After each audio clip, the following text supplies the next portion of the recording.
Hello बच्चों, आज का अपना ये जो वीडियो होगा, ये वीडियो ह्यूमन फिजियोलॉजी सीरीज का पहला वीडियो होगा। ठीक है। और इस पूरी सीरीज में हम ह्यूमन फिजियोलॉजी से रिलेटेड बहुत सारे इंपॉर्टेंट टॉपिक्स जो है वो डिस्कस करेंगे। ठीक है, जो टफ हैं, कॉम्प्लिकेटेड हैं या बहुत इंपॉर्टेंट है हमारे medical entrance exam point of view से। ठीक है, तो स्टार्ट करते हैं आज का ये टॉपिक।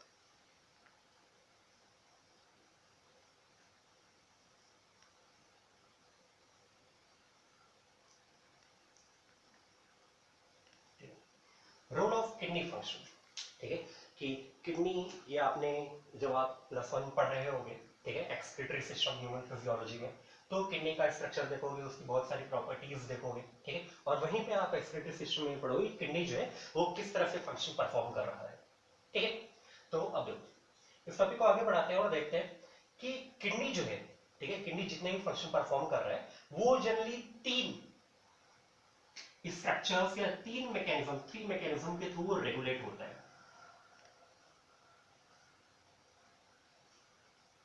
कौन कौन सा? पहला by ADH, second by JGA,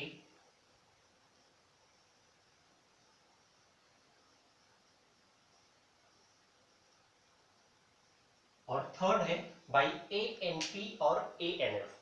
ठीक है, अब अगर हम इन तीनों की बात करें तो एडीएच आप लोगों ने सुना ही होगा, जिसे हम क्या बोलते हैं? Anti diuretic hormone. ठीक है, जेजीए, जेजीए को हम बोलते हैं जक्स्टा ग्लोमेरुलर apparatus। ठीक है, और एएनपी या एएनएफ को हम बोलते हैं एट्रियल नाइट्रियूरेटिक पेप्टाइड और फैक्टर। ठीक, आगे बात सुनो। अब एडीएच जो है ये आप प्रॉपर्ली एंडोक्राइन सिस्टम में पढ़ोगे, बट हम जितने भी एडीएच के मेजर फंक्शन है जो किडनी से रिलेटेड है वो सारे फंक्शन हम यहीं पे डिस्कस करेंगे। ठीक है, जेजीए ये भी एक पर्टिकुलर स्ट्रक्चर है जो प्रेजेंट है किडनी में। ठीक है, जो जेजीए जो है ये भी बहुत सारे अलग अलग स्ट्रक्चर्स जैसे कि मैक्यूला डेल्टा या जक्स्टाग्लोमेरुलर सेल्स से मिलकर बने होते हैं। ठीक, एएनपी और एएनएफ जो है ये भी एक प्रोटीनेशियस एंजाइम हार्मोन है जो रिलीज होता है फ्रॉम हार्ट। ठीक, अब एडीएच का जो फीडबैक मैकेनिज्म है, एडीएच का जो पूरा मैकेनिज्म है कि किस तरह से वो किडनी को रेगुलेट कर रहा है, ठीक है, ये सब कुछ हम पढ़ेंगे। ठीक है, और इस पूरे रोल ऑफ किडनी फंक्शन को हम जनरली दो पार्ट में डिवाइड करके पढ़ेंगे। पहला पार्ट आज का जो पार्ट होगा वो प्योरली डिस्कस करेगा एडीएच को, और जो सेकेंड पार्ट होगा वीडियो का वो उसमें हम पढ़ेंगे जेजीए और एमपी या एएनएफ का फंक्शन। ठीक है, तो स्टार्ट करते हैं एडीएच।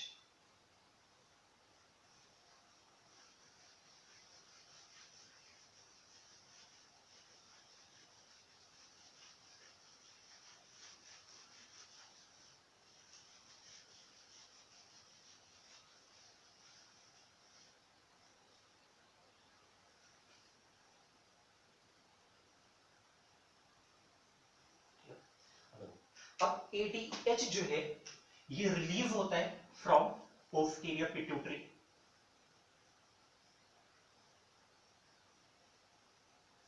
ठीक, जिसे हम क्या बोलते हैं? न्यूरो हाइपोफाइसिस भी बोलते हैं। ठीक है, अब ये सिंथेसाइज कहां होता है?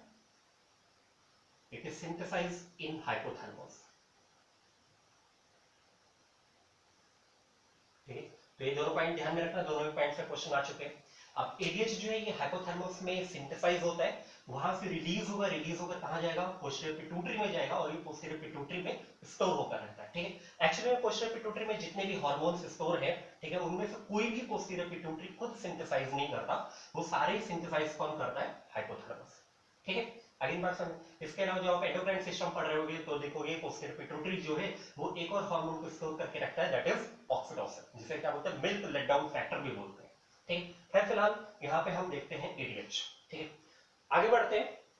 अब आप जानते ही होंगे कि एडीएच जो है इसका पूरा नाम क्या है? Anti diuretic hormone. क्या बोलते हैं हम इसे? Anti diuretic hormone. ठीक है, अच्छा अब पहले इस टर्म को समझते हैं कि एंटी डायूरेटिक का मतलब क्या है। हेलो, इसमें एक टर्म है डाईयूरेसिस। ठीक है, डायूरेसिस। ठीक, अच्छा इसको समझने से पहले एक बात और ध्यान में रखो कि जब आप किडनी पढ़ रहे होगे, ठीक है, और जब आप यूरिन का कॉन्सेंट्रेशन पढ़ रहे होगे, जब मैकेनिज्म पढ़ रहे होगे कि यूरिन जो है वो किस तरह से कॉन्सेंट्रेट या डाइल्यूट हो रहा है, ठीक है, तो वहां पे देखोगे कि जो डीसीटी है और जो कलेक्टिंग डक्ट है, ठीक है, ये दोनों जो है ये इम्परमेबल होते हैं। किसके लिए? For water. ठीक है, डीसीटी डिस्टल कॉन्वोल्यूटेड ट्यूब्यूल और CD that is collecting duct, ये दोनों जो है ये नॉर्मल कंडीशन में क्या होते, कैसे होते हैं? इम्परमेबल होते हैं। किसके लिए? वाटर के लिए। इम्परमेबिलिटी का मतलब है कि यहां डीसीटी और कलेक्टिंग डक्ट से वाटर जो है वो ईसीएफ में पास आउट नहीं होगा या ईसीएफ में जो है वो एब्जॉर्ब नहीं होगा। ठीक है, देखते हैं डायूरेसिस। देखो डायूरेसिस के लिए एक कंडीशन ध्यान में रखो कि एडीएच जो है ये क्या रहेगा? एब्सेंट रहेगा। ठीक, अब देखो एडीएच एब्सेंट है तो डीसीटी और कलेक्टिंग डक्ट जो है ये कैसे रहेंगे? इम्परमेबल रहेंगे वाटर के लिए। ठीक है, तो अगर अब डीसीटी और कलेक्टिंग डक्ट से वहां पे जो फिल्ट्रेट प्रेजेंट होगा, फिल्ट्रेट का मतलब यूरिन, तो वहां पे जो फिल्ट्रेट प्रेजेंट होगा वहां से वाटर जो है वो रीअब्सॉर्ब नहीं होंगे। अब अगर वहां से वाटर रीअब्सॉर्ब नहीं होंगे तो क्या होगा? एक्सेस अमाउंट ऑफ वाटर जो है लॉस होगा हमारी बॉडी से। ठीक है, और किस फॉर्म में लॉस होगा? In from through the urine. ठीक है, अब अगर यूरिन में excess amount of water present है तो हम उसे क्या बोलेंगे? Dilute urine. ठीक है, मतलब कि अब यूरिन का क्या हो रहा है? एक्सेस प्रोडक्शन हो रहा है। क्या हो रहा है? एक्सेस प्रोडक्शन हो रहा है, और इसी एक्सेस प्रोडक्शन ऑफ यूरिन को हम बोलते हैं डायूरेसिस। आगे नहीं बात समझ? इसमें तो नहीं कोई दिक्कत, ये बहुत ध्यान में रखना। ठीक है, अच्छा अब दूसरी कंडीशन क्या है कि एडीएच जो है वो प्रेजेंट है। एडीएच क्या हो गया? प्रेजेंट हो। अब देखो अब एडीएच जैसे ही प्रेजेंट होगा ये क्या कर देगा? ये डीसीटी और कलेक्टिंग डक्ट जो एक टाइम पे कैसे थे? इम्परमेबल थे, अब उन्हें ये परमेबल बना देगा। क्या बना देगा? परमेबल। किसके लिए? फॉर वाटर के लिए। मतलब कि अब डीसीटी और कलेक्टिंग डक्ट से वाटर जो है वो क्या होने स्टार्ट हो जाएंगे? रीअब्सॉर्ब। ठीक है, डीसीटी और कलेक्टिंग डक्ट से वाटर जो है वो रीअब्सॉर्ब होंगे, और रीअब्सॉर्ब होने का मतलब क्या है कि वाटर जो है वो हमारी बॉडी में कंजर्व होने लगा। ठीक है, वाटर जो है हमारी बॉडी में कंजर्व होने लगा। अब देखो अब जो यूरिन का प्रोडक्शन होगा, ठीक है, वो क्या होगा? लेस अमाउंट में होगा।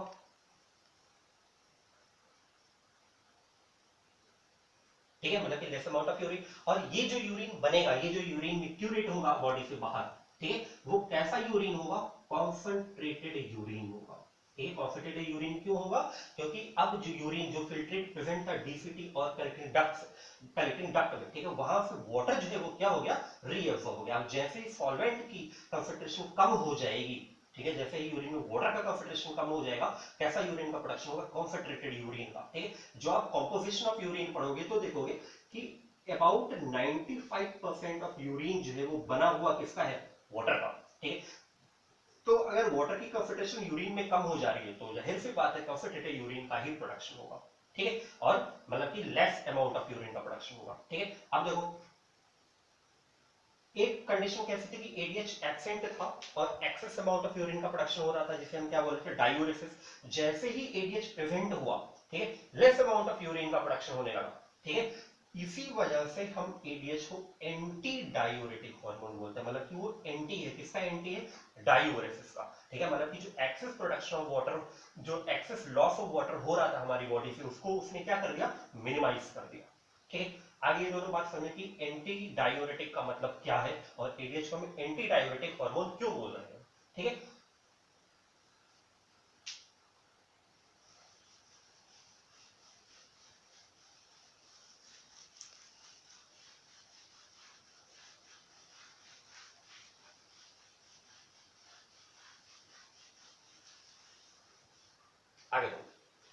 जब एंडोक्राइन सिस्टम पढ़ोगे तो देखोगे कि एडीएच का एक नाम और है, दैट इज वैसोप्रेसिव। ठीक है, अब दो समझो, देखो अगर हमारे ब्लड में माइन्यूट अमाउंट ऑफ एडीएच भी प्रेजेंट हो, माइन्यूट अमाउंट ऑफ एडीएच भी प्रेजेंट हो, तो भी वो क्या कर देता है, डीसीटी और कलेक्टिंग डक्ट को परमेबल बना देता है। किसके लिए? For water. ठीक, बट अब अगर इसी एडीएच की जो कंसंट्रेशन है ये कॉन्टिन्यूसली इंक्रीज होती रहे, ठीक है, तो ये कॉन्टिन्यूस इंक्रीज ऑफ एडीएच क्या करेगा, ये प्रेशर अप्लाई करेगा। ठीक है, किस पे? हमारे आर्टरियोल्स पे। ठीक है, तो ये क्या करेगा, इन आर्टरियोल्स को कॉन्स्ट्रिक्ट करेगा, कॉन्स्ट्रिक्शन कॉज करेगा। ठीक, और जैसे जैसे आर्टरियोल्स पे कॉन्स्ट्रिक्शन कॉज होता जाएगा हमारी बॉडी में क्या होता जाएगा, वैसो कॉन्स्ट्रिक्शन। ठीक है, और ये जैसे जैसे वैसो कॉन्स्ट्रिक्शन होता जाएगा हमारी बॉडी का जो ब्लड प्रेशर है वो क्या होता जाएगा, इंक्रीज होता जाएगा। ठीक है, आगे बात सुन। अब ये जो ADH, increase concentration of ADH जो प्रेस कर रहा है, किसको प्रेस कर रहा है, वेसल्स को। कौन सी वेसल्स? ब्लड वेसल्स को, हमारे आर्टरियोल्स को। ठीक है, और वो क्या कॉज कर रहा है, वैसो कॉन्स्ट्रिक्शन, या क्या कर रहा है, बीपी को इंक्रीज, ब्लड प्रेशर को इंक्रीज कर रहा है। ठीक, इसी वजह से हम एडीएच को वैसोप्रेसिव भी बोलते हैं। ठीक, आगे इतनी बात समझे। ठीक, अच्छा, ये बीपी, ब्लड प्रेशर बोलते किसे हैं एक्चुअली में, ब्लड प्रेशर, ये आपने सर्कुलेटरी सिस्टम में पढ़ा होगा। तो वो प्रेशर जो पूरा ब्लड जितना भी प्रेशर अप्लाई करता है आर्टरियोल्स पे, आर्टरीज पे, टू पंप इटसेल्फ, उसे ही हम बोलते हैं जनरली ब्लड प्रेशर। ठीक है, तो ये आप सर्कुलेटरी सिस्टम में पढ़ोगे। अभी हम क्या देख रहे हैं सिंपली कि एडीएच का कंसंट्रेशन जैसे जैसे हमारे ब्लड में इंक्रीज होता जाएगा वो क्या करेगा, आर्टरियोल्स पे कॉन्स्ट्रिक्शन प्रेशर अप्लाई करेगा और क्या कॉज करेगा, वैसो कॉन्स्ट्रिक्शन। और जैसे जैसे वैसो कॉन्ट्रेक्शन इंक्रीज होता जाएगा हमारा बॉडी का जो ब्लड प्रेशर है वो भी क्या हो जाएगा, इंक्रीज हो जाएगा। ठीक है, अब इसका मैकेनिज्म देखते हैं। ठीक, अब यहां पे हमने देख लिया कि डायोरेसिस, एंटी डायोरेसिस का क्या मतलब है, वैसोप्रेसिन क्यों बोल रहे हैं। ठीक, बट अब बात यहां पर आती है कि हमारी बॉडी में ऐसी क्या कंसंट्रेशन, ऐसे क्या कंडीशन हुई कि एडीएच जो है वो हमारी बॉडी में सिक्रीट होने लगा। ठीक है, मतलब एडीएच जो है वो हमारी बॉडी में क्या होने लगा, रिलीज होने लगा। ठीक है, तो अब देखो, जब भी हमारे ब्लड की ऑस्मोलैरिटी जो है इंक्रीज होती है, ठीक है, कितनी इंक्रीज होती है, मोर देन 300 मिली ऑस्मोल पर। ठीक है, हमारी बॉडी का ऑस्मोलैरिटी जब भी इंक्रीज होगी, ठीक है, तो हमेशा ही सिग्नल जाएगा किसको, हाइपोथैलेमस को। ठीक है, अब जब भी हाइपोथैलेमस को सिग्नल जाएगा ये क्या करेगा, ये रिलीज करेगा किसको, एडीएच को। ठीक है, आगे की बात समझो। अच्छा, अब पहले इसको समझो कि ऑस्मोलैरिटी इंक्रीज या डिक्रीज होना किसे बोलते हैं। ठीक है, देखो ऑस्मोलैरिटी का इंक्रीज होने का सिंपल सा मतलब है कि जब किसी सेल में, ठीक है, तो जब किसी सेल में वाटर जो है यहां से एक्सेसिवली लॉस हो रहा है, ठीक है, मतलब कि अब इस सेल में वाटर जो है वो कैसा डेफिशिएंट हो गया और यहां पे क्या हो गया, सोल्यूट का कंसंट्रेशन इंक्रीज हो गया। ठीक है, तो जैसे जैसे वाटर लॉस होता जाएगा और सोल्यूट का कंसंट्रेशन इंक्रीज होता जा रहा है, इसी पर्टिकुलर कंडीशन को हम बोलते हैं इंक्रीज इन ऑस्मोलैरिटी। ठीक है, अब डिक्रीज इन ऑस्मोलैरिटी इसका जस्ट ऑपोजिट है। डिक्रीज इन ऑस्मोलैरिटी का मतलब है कि जैसे जैसे सेल में वाटर जो है वो एक्सेस अमाउंट में प्रेजेंट होता जाएगा उसे हम बोलेंगे डिक्रीज इन ऑस्मोलैरिटी। ठीक है, आगे की बात समझ। अब देखो, तो इसका मतलब क्या है, ऑस्मोलैरिटी जैसे जैसे इंक्रीज हुई मतलब कि किसी पर्टिकुलर सेल में वाटर का कंसंट्रेशन जो है वो क्या होता गया, कम होता गया।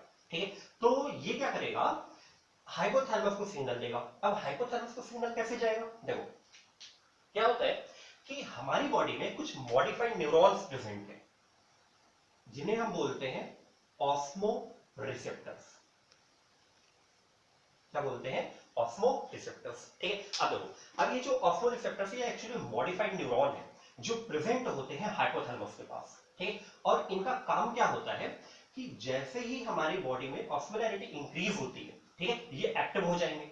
अब जैसे ये एक्टिव होंगे ये मोटर सिग्नल सेंड करेंगे किसको, हाइपोथैलेमस को। ठीक है। अब जैसे हाइपोथैलेमस के पास सिग्नल जाएगा कि ऑस्मोलैरिटी जो है हमारी बॉडी की इंक्रीज हो चुकी है, ठीक है, वो क्या करेगा, वो अब सिग्नल सेंड करेगा किसको, पोस्टीरियर पिट्यूटरी को।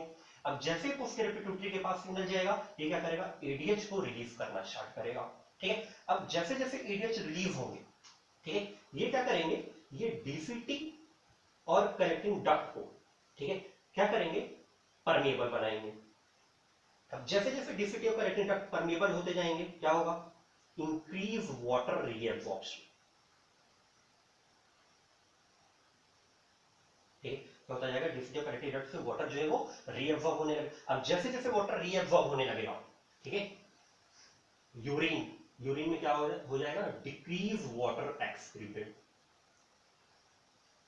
ठीक है, मतलब कि अब क्या होगा, कंसंट्रेटेड यूरिन का प्रोडक्शन हो रहा है, ठीक है, मतलब कि एक टाइम पे जो वाटर लॉस हो रहा था, वाटर लॉस होने की वजह से क्या हो रहा था कि सेल में ऑस्मोलैरिटी इंक्रीज हो रही थी, ठीक है। अब क्या हुआ, डीसीटी और कलेक्टिंग डक्ट जो है वो परमेबल हो गए, तो वहां से वाटर रीअब्सॉर्ब हुआ, और रीअब्सॉर्ब होकर कहां जाएगा, कहां जाएंगे ये सारे वाटर, हमारे ईसीएफ में, ठीक है। तो ईसीएफ में जैसे जैसे वाटर जाते जाएंगे, इस ईसीएफ का वॉल्यूम जो है वो क्या होता जाएगा, इंक्रीज होता जाएगा, ठीक है। आगे की बात समझ, अब जैसे जैसे ईसीएफ में वॉल्यूम इंक्रीज होता जाएगा, ब्लड प्रेशर जो है वो भी इंक्रीज होता जाएगा, ठीक। अब देखो, अब ये पूरा कॉन्सेप्ट समझो, ठीक, देखो, जब भी बॉडी में ऑस्मोलैरिटी इंक्रीज होती है, ठीक है, तो क्या होता है कि आर्टेरियल प्रेशर डिक्रीज होता जाता है, ठीक है, डिक्रीज होता जाता है, क्यों, क्योंकि वाटर जो है वो कॉन्टिन्यूसली लॉस हो रहा है, ठीक है, या जनरली हम बोल रहे हैं कि ब्लड प्रेशर जो है वो भी क्या हो रहा है, डिक्रीज हो रहा है। अब जैसे जैसे एडीएच रिलीज होगा, वाटर रीअब्सॉर्ब होंगे, ऑस्मोलैरिटी डिक्रीज होने लगेगी, ईसीएफ का वॉल्यूम इंक्रीज होता जाएगा, ठीक है, क्या होता जाएगा, हमारी बॉडी का ब्लड प्रेशर जो है वो इंक्रीज होगा, और इंक्रीज होकर कहां जाएगा, अप टू दी नॉर्मल, ठीक। आगे की बात सुनो, अच्छा अब देखो, साथ में एक साइमल्टेनियस मैकेनिज्म और भी हो रहा होता है, ठीक है, जैसे आपने सुना होगा घर में या जनरली डॉक्टर से कि अगर किसी का बीपी जो है, ठीक है, वो लो है, उसे हाई करना है, ठीक है, तो हम क्या करते हैं, जनरली उसे प्रेफर करते हैं कि वो चाय पी ले, कॉफी पी ले, ठीक है, या अल्कोहल, कभी कभी अल्कोहल भी लोग ड्रिंक कर लेते हैं, ठीक है। तो अब देखो क्या होता है कि ये जो ऑस्मो रिसेप्टर्स है, ठीक है, ये उसी टाइम पे स्टिमुलेट कर देते हमारे थर्स्ट सेंटर को, इसको स्टिमुलेट कर देते थर्स्ट सेंटर को। अब बात है कि ये थर्स्ट सेंटर जो है ये प्रेजेंट कहां पे, हाइपोथैलेमस में, it is present in hypothalamus, ठीक। अब क्या होगा, यही ऑस्मो रिसेप्टर्स स्टिमुलेट करेंगे इसको, थर्स्ट सेंटर को। अब जैसे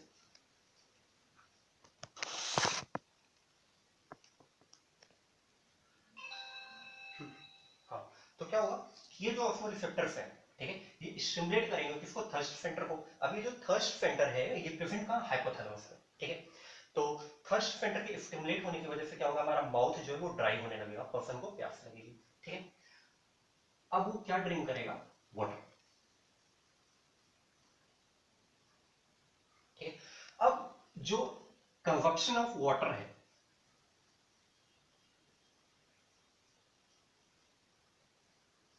ठीक है, ये कंजप्शन ऑफ वाटर क्या करेगा, ये ऑस्मोलैरिटी को डिक्रीज करेगा, ठीक है, क्या करेगा, ऑस्मोलैरिटी को डिक्रीज करेगा। और जैसे जैसे ऑस्मोलैरिटी डिक्रीज होती जाएगी, एक टाइम पे जो एडीएच का कंसंट्रेशन इंक्रीज हो रहा था वो भी क्या हो जाएगा, डिक्रीज हो जाएगा, ठीक है। और जैसे जैसे एडीएच का कंसंट्रेशन डिक्रीज होगा, डीसीटी और कलेक्टिंग डक्ट जो है, ठीक है, जो कैसे हो गए थे, परमिएबल हो गए थे, वो अब दोबारा से क्या हो जाएंगे, इम्परमिएबल हो जाएंगे, और बॉडी से एक बार फिर से एक्सेस वाटर जो है वो लॉस होने लगेगा, ठीक है। तो continuous concentration increase of ADH की वजह से जो बीपी बढ़ रहा था, बढ़ रहा था, बढ़ रहा था, ठीक है, अब वो बीपी फिर से क्या हो जाएगा, लो होता जाएगा, ठीक है, और लो होता कहां पर आ जाएगा, नॉर्मल, ठीक है। याद रखो, अगर एडीएच कंटिन्यूअसली इंक्रीज होता रहेगा, ठीक है, तो हम उसे क्या बोले थे कि वैसोप्रेसिन कॉज कर रहा है, वैसोकॉन्स्ट्रिक्शन, मतलब कि बीपी इंक्रीज होता जा रहा है, ठीक है। तो अगर उस टाइम पे वाटर कोई पर्सन ड्रिंक नहीं करेगा, कंज्यूम नहीं करेगा, ठीक है, तो एडीएच का कंसंट्रेशन सप्रेस नहीं होगा, और अगर एडीएच का कंसंट्रेशन सप्रेस नहीं हुआ तो कंसंट्रेटेड यूरिन का प्रोडक्शन कंटिन्यूअसली होता जाएगा, और वो जो पर्सन है, ठीक है, वो कंटिन्यूअसली उसका बीपी जो है वो इंक्रीज ही रहेगा, ठीक है, तो ये था पूरा फीडबैक मैकेनिज्म एडीएच का। ठीक है, अच्छा आपने देखा होगा कभी कभी कि क्या बोलते हैं कि अगर किसी पर्सन का ब्लड प्रेशर जो है, ठीक है, वो मतलब कि इंक्रीज हो रहा है, ठीक है, तो या डिक्रीज हो रहा है, ठीक है, तो हम उसे क्या बोलते हैं कि टी चाय पी लो या कॉफी पी लो, ठीक है, तो ये हमेशा जो है ये हमेशा सुटेबल नहीं होता है। और ये हमेशा सुटेबल क्यों नहीं होता है? क्योंकि परमानेंट कंजप्शन ऑफ टी या कॉफी जो है, ठीक है, ये परमानेंटली एडीएच को सप्रेस कर देते हैं। ठीक है, ये क्या करेंगे? परमानेंटली एडीएच को सप्रेस कर देंगे। ठीक है, और इसी वजह से परमानेंटली एडीएच के सप्रेस हो जाने की वजह से, ठीक है, क्या होगा कि डिसीज कॉज होगी और उसे हम बोलते हैं ड्रिंकर्स डिसीज।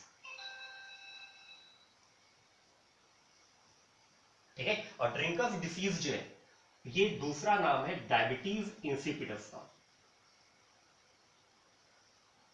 ठीक है, ये दूसरा नाम किसका है? डायबिटीज इंसिपिडस का। डायबिटीज इंसिपिडस का सिंपल सा मतलब है हाइपोसिक्रेशन ऑफ एडीएच।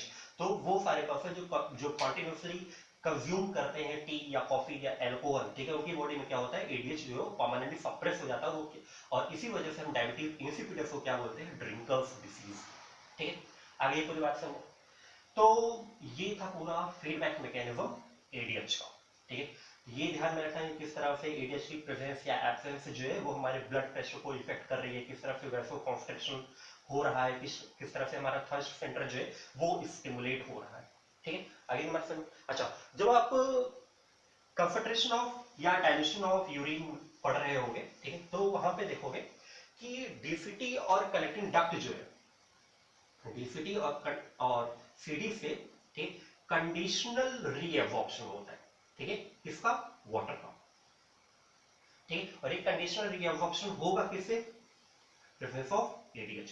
जब तक एडीएच प्रेजेंट नहीं होगा, जब तक एडीएच का कंसंट्रेशन हमारे ब्लड में इंक्रीज नहीं होगा, डीसीटी और कलेक्टिंग डक्ट से कॉन्टिन्यूअसली वाटर लॉस होते रहेंगे। ठीक है, तो उस पर्सन को डिहाइड्रेशन हो सकता है। ठीक है, या वाटर लॉस जो है वो कभी कभी क्या होता है कि हेमरेज या सीवियर डायरिया के केस में भी हमारी बॉडी से एक्सेस वाटर लॉस हो जाता है। ठीक है, तो उस टाइम पे भी जरूरी होता है कि हमारी बॉडी में एडीएच का कंसंट्रेशन इंक्रीज हो।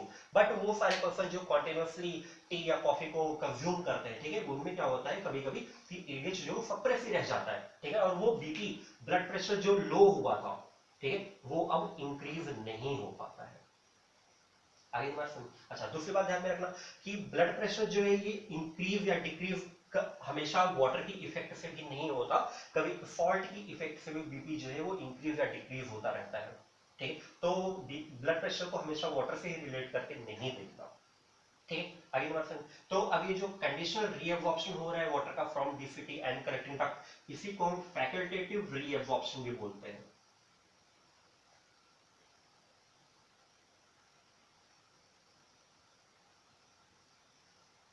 ठीक है, तो ये था पूरा एडीएच जो रोल प्ले कर रहा है किडनी को फंक्शन करने में। ठीक है, अपने अगले लेक्चर में हम देखेंगे कि जेजीए और एएनपी या एएनएफ जो है वो किस तरह से किडनी फंक्शन को रेगुलेट करते हैं। ठीक है।